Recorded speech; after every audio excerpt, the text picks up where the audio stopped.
Hello, Contra, and welcome to today's presentation, Transforming Anxious Energy to Peace for Asian Americans. My name is Helen Garcia. I am a clinical therapist and outreach coordinator for Yellow Chair Collective. We actually help Asian Americans transform their mental health for the better. And let's get started because the focus on this is to help you apply some of the self-care and mindfulness practices that we will be teaching today. So, our vision for you is to help you feel empowered by prioritizing self compassion and well being so that you can improve your cultural competence while delivering intentionality wherever you go. And given the vision of this presentation, our mission is to help you incorporate it. So, outside of just knowing, we would want you to apply a lot of the things that you learn from this recording. And so, I just want to start out by asking you, how are you? Please feel free to pause this recording so that you can take some time to really think about how you're doing. Because you're watching this at your own pace, feel free to have no pressure to just have one word to describe you or to take the time to journal what you're feeling today. If you're ready to move on, let's go to the next slide. So, this presentation was originally created for the sake of Lunar New Year.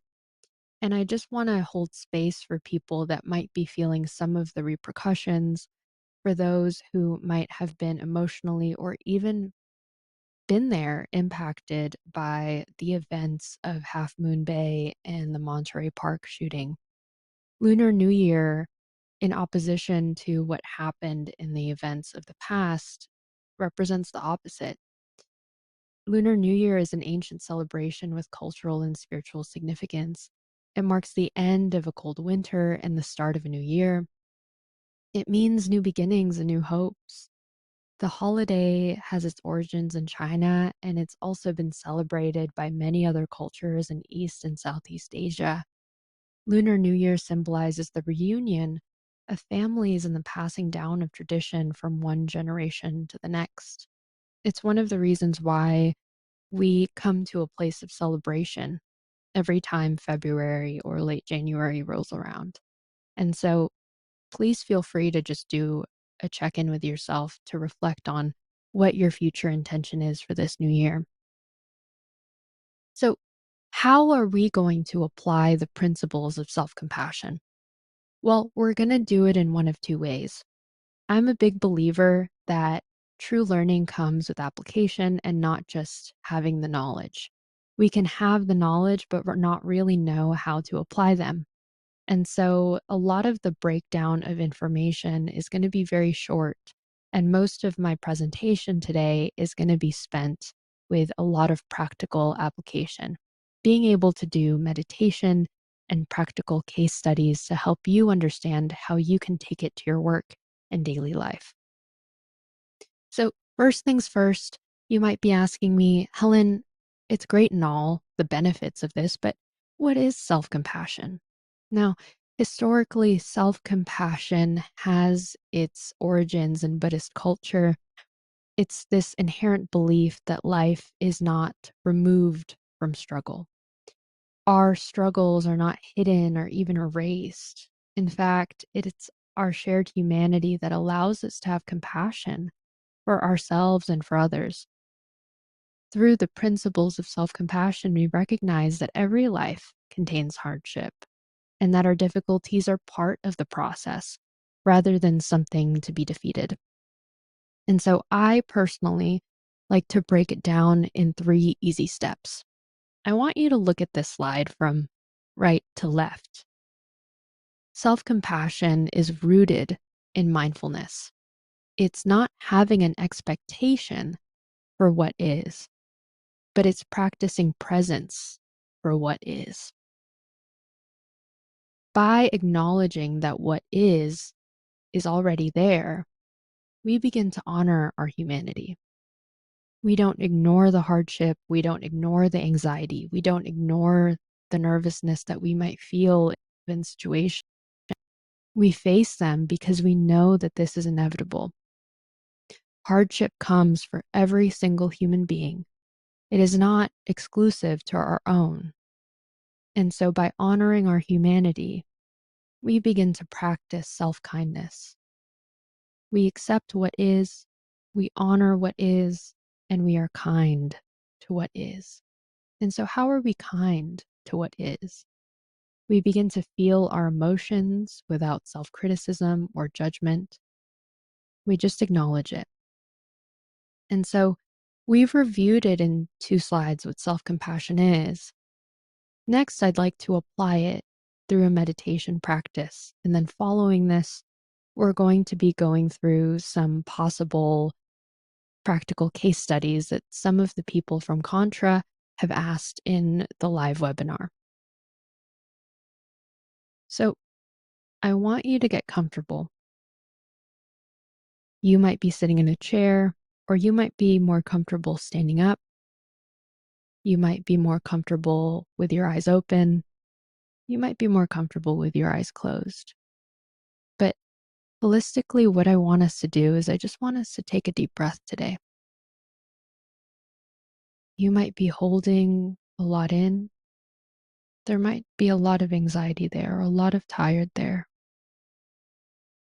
Take that breath for yourself right now and just hold it for about 3 to 4 seconds. Let yourself hold your breath today and exhale as slowly out as you can. Let's do this 4 more times or until you feel absolutely relaxed. Right now, you might be feeling a rush of calm come over you.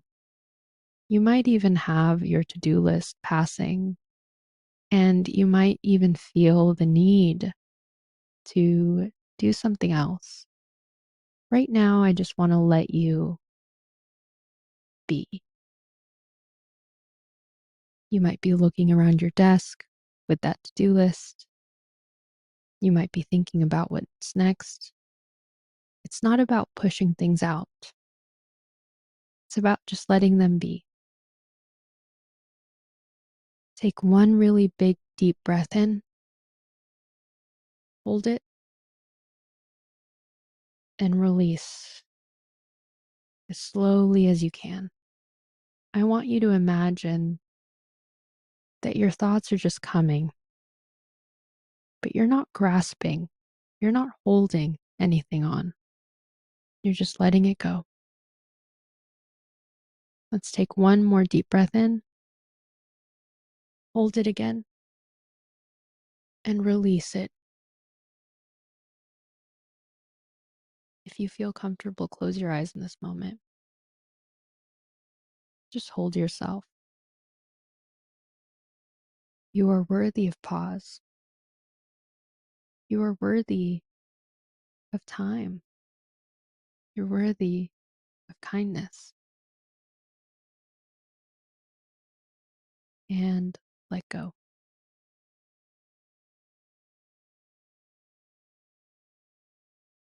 We only did that for about 2 minutes. But how do you feel? How did it feel to take 2 minutes of just letting things be what they were for yourself? Just that simple act of breathing can really change our perspective on how we see the world. So I want to do one more quick check-in. How are you? How did that feel? Please feel free to just pause here to take a walk, to get a cup of water. Having that time to meditate takes away all the pressure. Sometimes it even invites in honesty. You're allowed to welcome it in. Now, for the next part of our presentation, for those of you who didn't have the chance to come in to the live webinar, I would like to do some practical case study applications for you for some of the questions that might have been asked during the webinar. Some people might not know how to incorporate this meditation practice in their daily life. Some people might be struggling with consistency. Others might just want resources. And so that's what we're going to talk about next today. So you might be in a position where you cannot close your eyes, go into a dark room, meditate for 5 minutes. You might not have that luxury, but you might be sitting watching me today, still wanting to do that. And so while you're at work, I provided this resource. It's called The Five Senses. 5 things that you can see, 4 things that you can touch, 3 things that you can hear, 2 things that you can taste, and just being able to count down. And what that does is it grounds you in the present moment. You are not forcing your feelings to go away. You are not forcing the moment to be more than what is. We are letting go of the expectation and understanding that in moments. Hello, Contra, and welcome to today's presentation, Transforming Anxious Energy to Peace for Asian Americans. My name is Helen Garcia. I am a clinical therapist and outreach coordinator for Yellow Chair Collective. We actually help Asian Americans transform